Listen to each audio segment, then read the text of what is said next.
Di sebuah desa kecil di kaki gunung, hiduplah seorang pria tua bernama Pak Mahmud. Ia adalah seorang duda yang kehilangan istrinya 10 tahun lalu.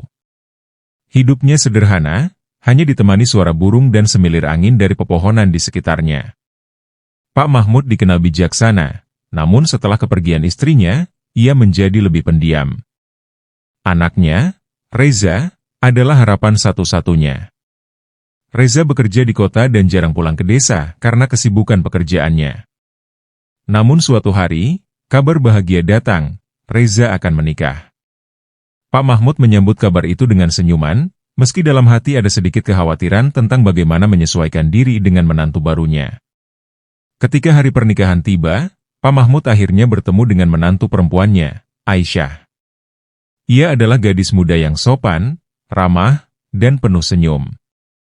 Begitu melihat Aisyah, hati Pak Mahmud langsung luluh. Ia mengingatkan dirinya pada istrinya yang telah tiada.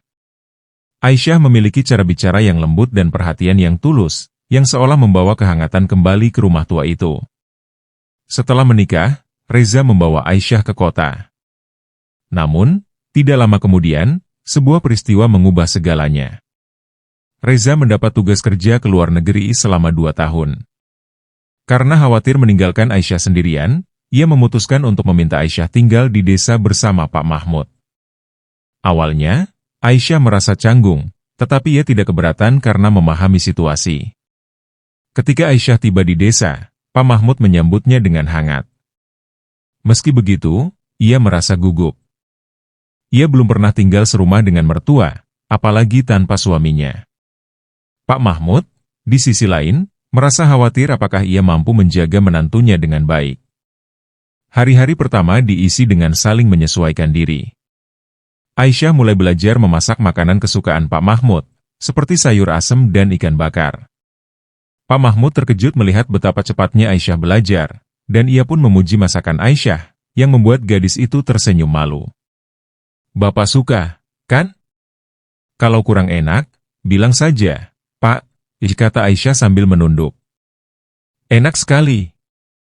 Rasanya mirip masakan almarhum ibumu, Reza," jawab Pak Mahmud sambil tersenyum hangat. Perlahan, suasana canggung itu berubah menjadi akrab. Aisyah sering menemani Pak Mahmud di kebun, membantu membersihkan pekarangan, atau sekadar duduk berbincang di teras sambil menikmati teh hangat. Pak Mahmud merasa hidupnya kembali berwarna. Ia mulai tersenyum lebih sering, bahkan tertawa lepas saat Aisyah menceritakan cerita lucu atau pengalamannya di kota. Suatu hari, Aisyah menemukan foto-foto lama Pak Mahmud bersama istrinya. Ia diam-diam mengambil salah satu foto itu dan bertanya tentang kisah cinta mereka. Pak Mahmud awalnya ragu untuk bercerita, tetapi melihat antusiasme Aisyah, ia pun mulai membuka diri. Dulu, Bapak dan almarhumah bertemu di pasar. Waktu itu, Bapak tak sengaja menumpahkan belanjaannya, dan ia membantu mengumpulkannya. Dari situlah semuanya bermula, cerita Pak Mahmud dengan mata berbinar-binar. Aisyah mendengarkan dengan penuh perhatian. Ia merasa bahwa di balik sikap tenang Pak Mahmud, ada kerinduan yang mendalam terhadap istrinya. Sejak saat itu, Aisyah berusaha menghadirkan kehangatan yang mirip dengan apa yang dulu dirasakan Pak Mahmud bersama istrinya. Ia sering memasak makanan kesukaan Pak Mahmud, merapikan rumah dengan sentuhan lembut, dan bahkan mulai menanam bunga di taman kecil di depan rumah. Pak Mahmud merasa sangat bersyukur memiliki menantu seperti Aisyah. Ia bahkan sering memuji Aisyah di hadapan tetangganya, yang membuat Aisyah merasa tersanjung sekaligus malu. Aisyah ini seperti malaikat kecil yang dikirim untuk Bapak. Rumah ini jadi lebih hidup sejak ada dia, kata Pak Mahmud suatu kali kepada tetangganya. Namun, kehidupan tak selalu berjalan mulus. Suatu hari, Pak Mahmud jatuh sakit. Aisyah merawatnya dengan penuh kesabaran.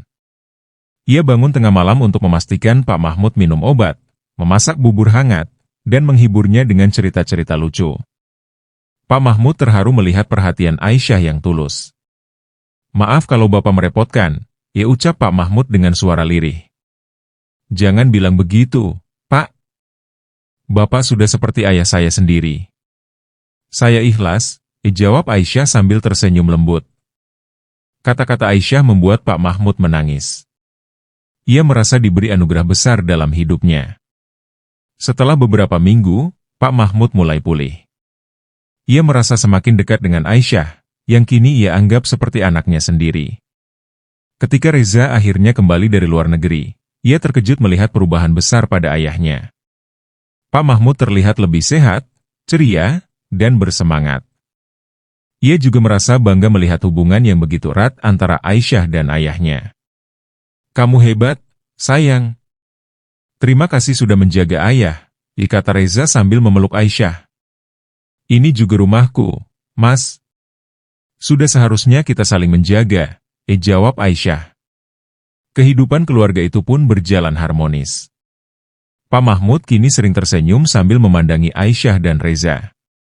Ia merasa tidak lagi kesepian, karena kehadiran Aisyah telah membawa cahaya baru dalam hidupnya. Bagi Aisyah, Pak Mahmud bukan hanya mertua, tetapi juga seorang ayah yang memberinya kasih sayang tanpa syarat.